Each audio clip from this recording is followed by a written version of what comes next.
বর্তমানের যুগে মানুষ এখন বর্তমান মানুষ নেই বললেই চলে।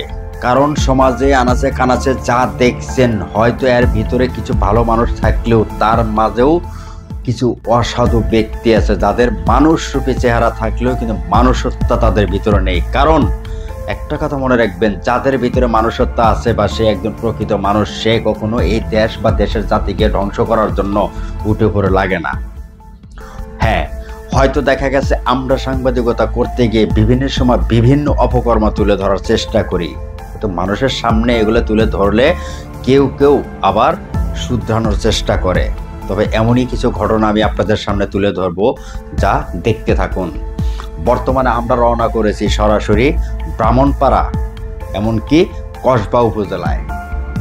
রাত ৩টা, গভীর রাত, আমরা রওনা করেছি ব্রাহ্মণপাড়া থেকে সরাসরি কসবা উপজেলা যেতে না যেতেই আমাদের কাছে হঠাৎ একটা ফোন আসে যে আপনি বর্ডার সাইড বা বর্ডার থেকে 200 বা 300 মিটারের সামনে একটা গাড়ি লোড করছে।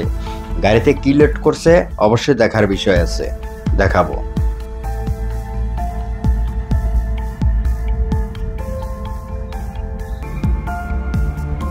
কি দেখছেন, এগুলো গাড়িতে কি লোড করছে? বাংলাদেশে কোনো বৈধ পণ্য না, এগুলো সম্পূর্ণ অবৈধ পণ্য। হয়তো এর ভিতরে কি আছে আমরা জানি না, তবে আমরা একটা ধারণা করতে পারি হয়তো গাঁজা, ফেনসিডিল বা অবৈধ যে কোনো পণ্য, শাড়ি হতে পারে, মোবাইল ডিসপ্লে হতে পারে। তবে আমার যা ধারণা হয়তো গাঁজা হবে বা শাড়ি হবে বা মোবাইল ডিসপ্লে হবে কার্টুন অনুযায়ী। এখন এই মালগুলো কিভাবে কোথা থেকে আসলো? তবে আমরা যতটুকু জানি এই মাল সারা রাত ভারত বর্ডার থেকে বাংলাদেশে নামানো হয়। অবশেষে গাড়িতে রাতের আধারেই লোড করা হয়। এই লোড শেষে নেওয়া হয় তাদের আস্তানায়, কারণ ওখান থেকে গাড়ি পরিবর্তন করে সাপ্লাই করা হবে অল বাংলাদেশ। অর্থাৎ কোথায় দিবে, কিভাবে যাবে, এটা কেউ জানে না। আমরা বর্তমান বর্ডার সাইডে রয়ে গেছি, তবে ভোর 6টা আজান দিচ্ছে, কিন্তু এখনো তাদের মাল নামানো বন্ধ হয়নি। দেখেন আপনারা মাল কিভাবে বাংলাদেশে প্রবেশ করছে। আমরা এই দৃশ্য ধারণ করি প্রায় 1 ঘন্টা পরে অবশেষে আমরা লক্ষ্য একটাই, এই যে গাড়ি লোড করা দেখছেন এই গাড়ি কোথায় যায়। তবে এই গাড়ি ফলো করতে করতে আমরা মাঝপথে হারিয়ে যাই, কিন্তু তারপরে অনেক কষ্টের বিনিময়ে এই গাড়িটা খুঁজে বাহির করতে পারি।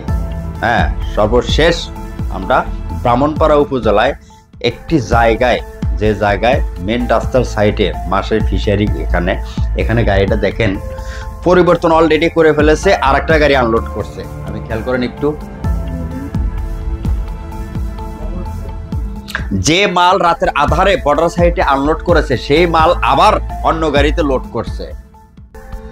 এখন প্রশ্ন, এই মাল কোথায় যাবে? এই বাংলাদেশে প্রত্যেকটা আনাচে কানাচে এই মাল, অবৈধ মাল তারা ছড়িয়ে দেওয়ার চেষ্টা করবে। দেখেন